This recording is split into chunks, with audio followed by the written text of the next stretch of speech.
let's discuss TikTok because I believe that the app is verifiably impacting almost an entire generation of the human species in a decidedly negative way. TikTok, you are at a serious risk of taking years off of your life. So TikTok brain is something that we know has been going on for years, but finally we have the research to support it. You may have heard the phrases TikTok brain or attention span of a fish before, but I don't think you've ever questioned the meaning.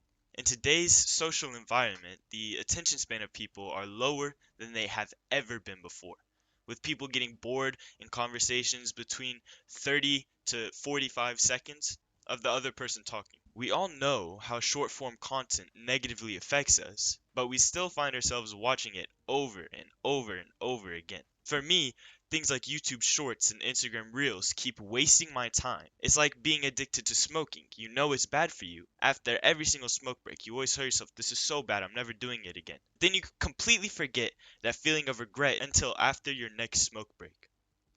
It's the same with short form content. You say, oh, this is bad for you, I should stop watching it, all this, but then hours later you find yourself already in a loop of scrolling. This is mainly because of the first of three problems I'm going to be talking about today. Number one, the platforms that have short form content. Almost every communication/social media app has a section for short form content, such as Instagram.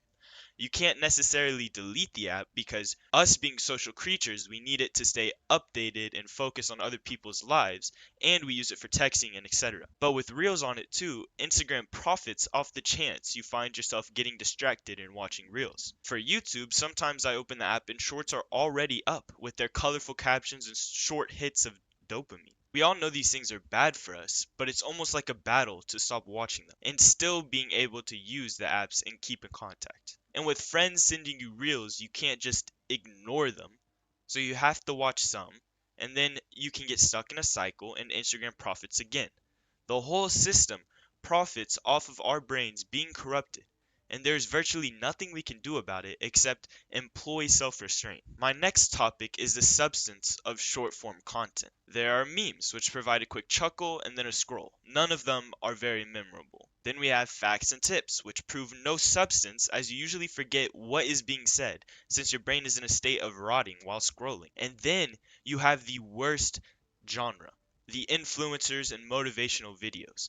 These are the biggest load of bullshit I've ever seen.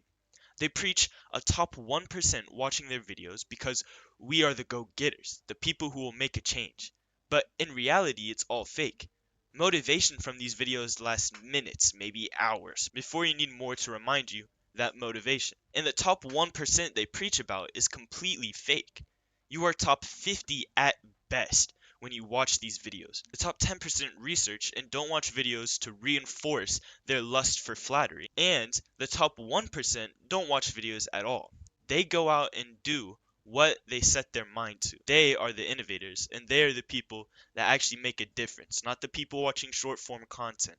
But we get so stuck in a loop and a cycle of needing the affirmation that we're doing something by watching them. This brings me to my last topic. Ever since the start of humanity, we as a species thrived because of innovation.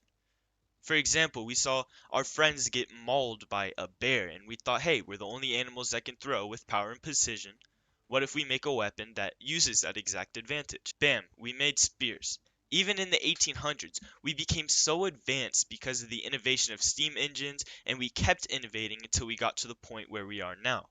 None of these people had 30-second videos or talks telling them what to do or how to do it. Nor did they have little motivating speeches from people they don't even know. They went and did it by themselves. And many of their inventions came from the most powerful tool humans have, which is boredom. Just like without sadness, we can't define happiness. Without boredom, we can't fully become creative and innovative. And with short form content destroying our attention span, boredom starts becoming weaker and weaker to the point where we're all just mindless puppets, not actually using our unique gifts of thought. It's not only short form content that does this to us, but also 30-second adverts which try to capitalize off of our short attention span. And on top of that, people making videos with thousands of cuts trying to keep us motivated to watch. The bing, All those sound effects, the captions popping up with the different colors, the cuts in the camera, the insane random things that nobody wants, like nobody actually thinks this is gonna help me. They just watch it because they're bored. And they're not using this boredom to their advantage. They're just using it to find motivation to watch dog shit. They know how bad youth's mind has gotten, but keep using the same strategies to keep our attention span low and keep making us click back on their videos, learning nothing new, doing nothing new. Like, I understand editing to make entertainment, but there's a point where we were entertained by people just singing and shit off key tones. We were entertained by people literally just fighting each other at a bar.